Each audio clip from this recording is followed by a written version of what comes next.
Hi everyone, this is Carol Lee again. Pronouns are she, her, hers. So this is the second video that I am making in a series for Transgender Awareness Week, where I want to talk about my personal experience transitioning. I was like not sure I wanted to do it, and was like, I'm tired. Oh, my voice is dry. My hair is a mess, but guess what, y'all? We're in a pandemic. This is just the reality of the situation. So I was like, you know what? I'm going to do it.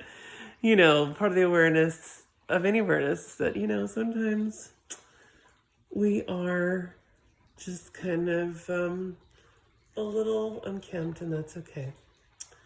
So I wanted to talk about just the whole act of transitioning itself. And the first thing I want to say with a caveat is that if someone is transgender, that is their identity.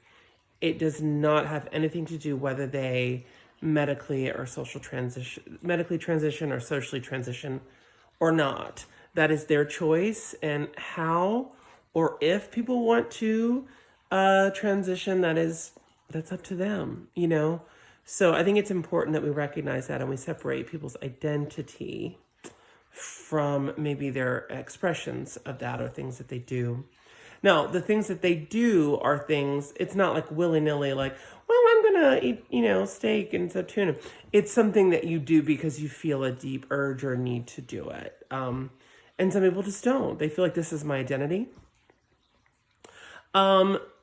So I'm going to talk about transitioning in kind of two categories: socially transitioning and medically transitioning. And like, again, some people do some or both or all the above, or XYZ plus 3 times 12. So the history behind transitioning is kind of tricky, and that's why we're at this state where people are realizing that they have more agency over it. For a long time, in order to be a transgender person, you had to go to a psychiatrist and get diagnosed with what was then referred to as gender dysphoria, which means basically you have mental illness that tells you that you are a different gender than what your physical body or whatever you were assigned at birth is. And you would do that, and they would diagnose you with this thing. You would have to sort of dress as the gender that you wanted or that you felt like, in, probably more of a stereotypical way. And then after that, you could get on hormones. And then after that, you would be allowed to have surgeries. A lot of people, especially, many, many, many years ago, would do what was called woodworking, where they would do this stuff very or your stealth is another thing people say, where people do it, and people don't know, or they move to an area, like they'll go and they'll transition, they'll do all this stuff, and they would move to an area with a different name, different identity, and people didn't know that they were transgender or who their old identity was. Luckily, a lot of that has changed. So I'm very lucky that I live in Illinois, where a lot of those things are up to the individual, thankfully. We have a great state that recognizes rights for transgender people. And one of the great things that happened was the DSM, they didn't get rid of gender dysphoria, but they redefined it. So instead of being like, oh, you're transgender, you have gender dysphoria, which causes you to think this thing. What they did is like, oh, you are transgender. So this disconnect that you feel and the anxiety that comes from that is dysphoria. So you'll hear trans people say, like, this makes me feel dysphoric. Like for me, a lot of it is like sometimes my height does that for me, or my body size. Oh, kitty. Or like, having facial hair, things like that, things that sort of contradict the way I feel inside, and seeing my body do that, it causes anxiety and a disconnect and a discomfort. And it almost is your body like is betraying you, is what I say a lot. And so now, and so what, so a lot of what you're doing is to combat that or to have gender euphoria. And so I made the decision to go on HRT, which is hormone replacement therapy. I was very lucky that I have a wonderful friend, Katja, who had just transitioned, and she was like, go to Howard Brown. And they have these after hour events, and you just go in there and just say, hey, I'm interested in learning about hormones, and they'll hook you up. So I'm thinking of the old banner. So I go in there and I'm like, hey, I just want to learn. I thought they were going to give me like a pamphlet or something. And they were like, oh yeah, we'll get you some at the end of the night. And I was like, wait, what? And she's like, oh yeah, honey, we don't, you just sign this consent. It's like, it's a consent thing. So you just read the thing, they tell you, you sign it. And she's like, oh yeah, we didn't know all that garbage anymore. It's up to you, honey. And I was like, whoa. So, yeah, I talked to a doctor, told me all this stuff, and I got on hormones like that night. And I've been on them ever since. And for me, like, it's been really life-changing for that. You go through kind of a second puberty, which, is not the funnest thing, but it's also kind of nice. It's kind of great. I kind of love it. And different things happen to your body shape changes. My face shape has changed. My hair, the texture of my hair, my skin and stuff has changed. And it's made me, and the way I think is differently. I truly believe that my brain really needed, estrogen and less testosterone. And so having testosterone blocker and estrogen has really been great for me. And it's made me feel like in line with who I am and the way. And I would always say that I would look in the mirror before and just like, and it was like a stranger looking back. And so having the experience of seeing myself in a mirror and being like, oh my God, like that person that I see is how I feel inside. It's been like one of the biggest joys. And so I tell people, like, don't take that for granted, and I just didn't realize what I was missing because I just thought it was normal to look in the mirror and be like, who's that weirdo? I don't know. I was like, maybe it's just existentialism. I don't know. So yeah. And again, not everybody does that. Some people do.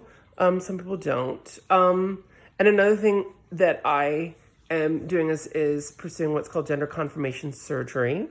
And that is surgeries that you can get to help your body, either up here area or the down here area, be more like you want it to. And again, that's also everybody, somebody's choice.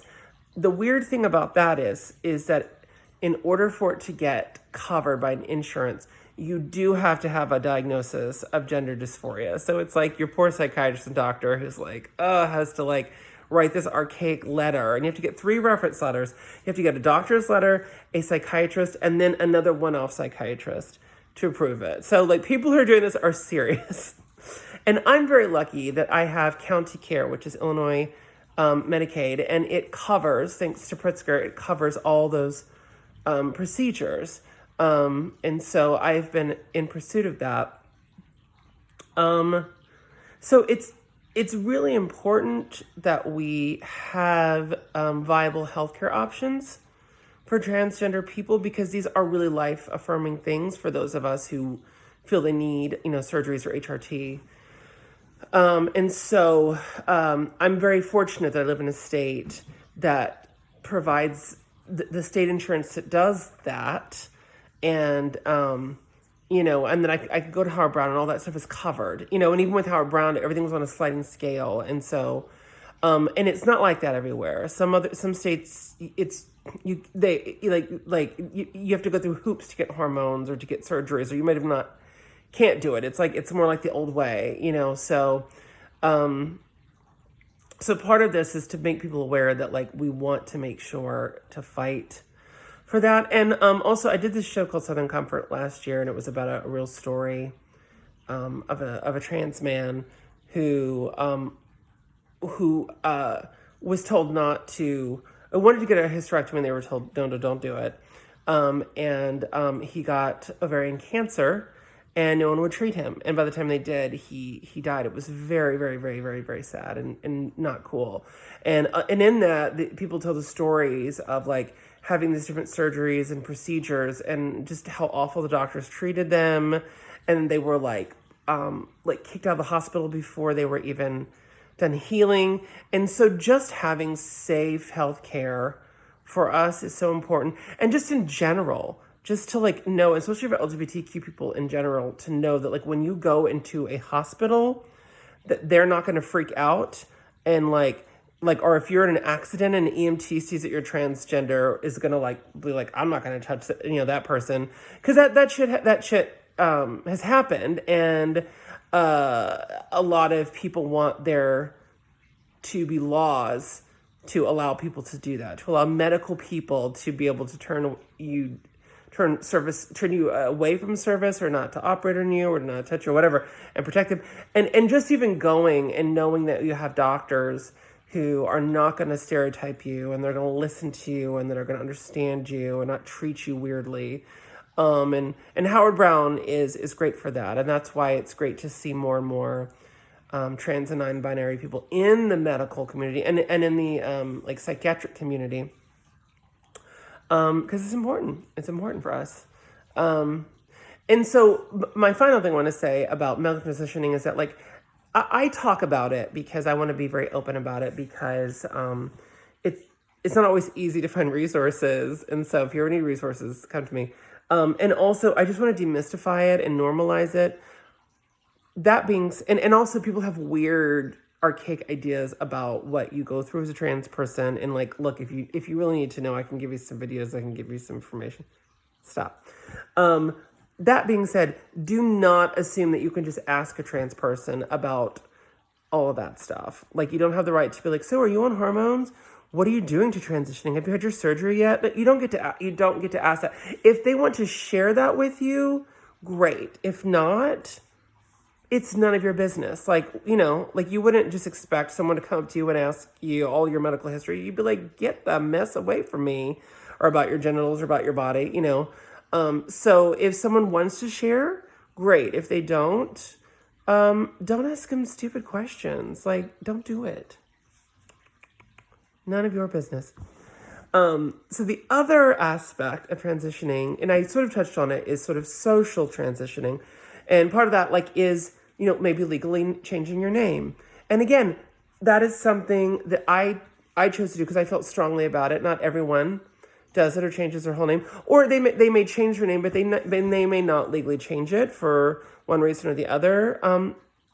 Remember, a lot of this stuff is kind of cost prohibitive. And that's why we want to make resources like this more readily available for trans people, because they do cost money. And I feel like money should never have to be a barrier for transitioning.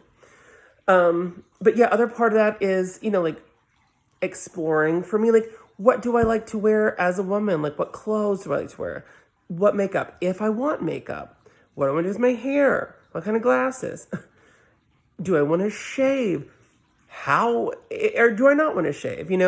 I've also had laser hair removal on my face, which I would consider part of sort of I guess you could consider it social or medical. I guess it could go either way. But for me, that causes a lot of dysphoria. So there's, and then also with your job, making sure that your school, you feel safe. You have a bathroom to use, your pronouns are addressed. And so it's anything with society. And again, that is all on a personal level. And I think the best thing that people can do is just to continue to help raise awareness, do your research, support us, listen to us, and another kitty, same kitty, and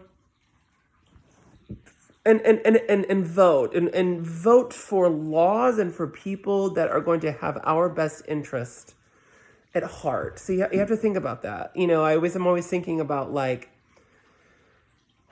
how is this law going to affect a lot of different people, especially marginalized people, or how is this this lawmaker, this person, like looking at the judges, like look at their track record on LGBTQ and different marginalized people. So, just keeping that in mind of like, there are ways to help be a good ally and pave the path and use privilege in a way. And like kind of like my friend Kate last night, just normalize behavior. Like if someone asks you to call their name, or even with pronouns, make sure like if you see someone else come in and say the pronouns, or like if it's me, I don't care if I don't say it, if you say, oh, she uses she, her pronouns.